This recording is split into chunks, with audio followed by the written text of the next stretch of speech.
अब मास्टेक्टमी हो गया तो रिकन्स्ट्रक्टिव सर्जरी पढ़ लेते हैं, जिसमें ट्रैम और DIEP होता है। ट्रैम का मतलब होता है transverse rectus abdominis mucocutaneous flap.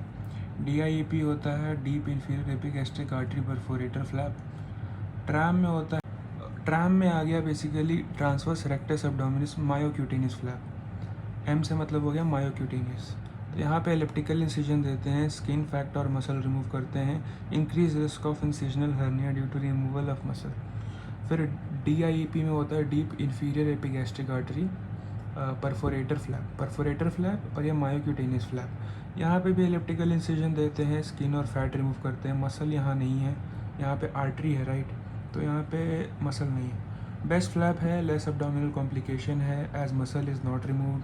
Surgical management of lymph nodes, तो पहले तो सर्जरी की है मास्टेक्टमी, और मास्टेक्टमी के बावजूद भी अगर इनलार्ज लिम्फ नोड है तो बायोप्सी लिम्फ नोड करेंगे कैंसर के लिए, और अगर इनलार्ज लिम्फ नोड है तो विद SLN भी करो, और अगर पॉजिटिव कैंसर है तो एक्सिलरी क्लियरेंस करो, और अगर नहीं है पॉजिटिव फॉर कैंसर, अगर बायोप्सी की है, बायोप्सी के बावजूद अगर निगेटिव आ रहा है कैंसर के लिए तो करो SLN भी, ठीक है।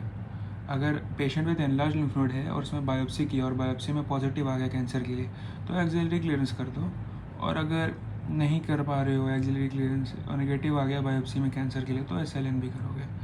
SLN भी में ब्लू डाई टेक्निक और रेडियो एक्टिव टेक्निक करते हैं। ब्लू डाई में आइसोसल्फान ब्लू देते हैं, मिथाइलिन ब्लू देते हैं, और रेडियो एक्टिव न्यूक्लियोटाइड में देते हैं टेक्नीशियम 99 टैक्ट सल्फर क्लोराइड, ठीक है। So that's it about complications of mastectomy and axillary clearance.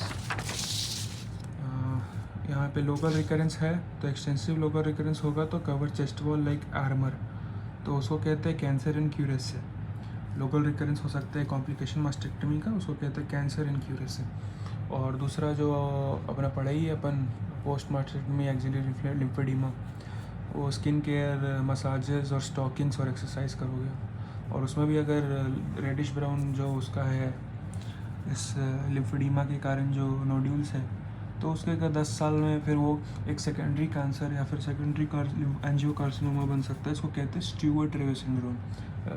थोड़ा एंजियो टाइप चला गया, I mean in the sense vascular surgery का कॉम्प्लिकेशन है, 10 साल तक standing, long standing reddish blue skin colour, skin ulcers, तो वो नोड्यूल्स में बन सकते हैं, और वो एक सेकेंडरी कार्सिनोमा या सेकेंडरी एंजियोसार्कोमा जो कि स्ट्यूअर्ट-रेवे सिंड्रोम है। तो that was it about complications of mastectomy and axillary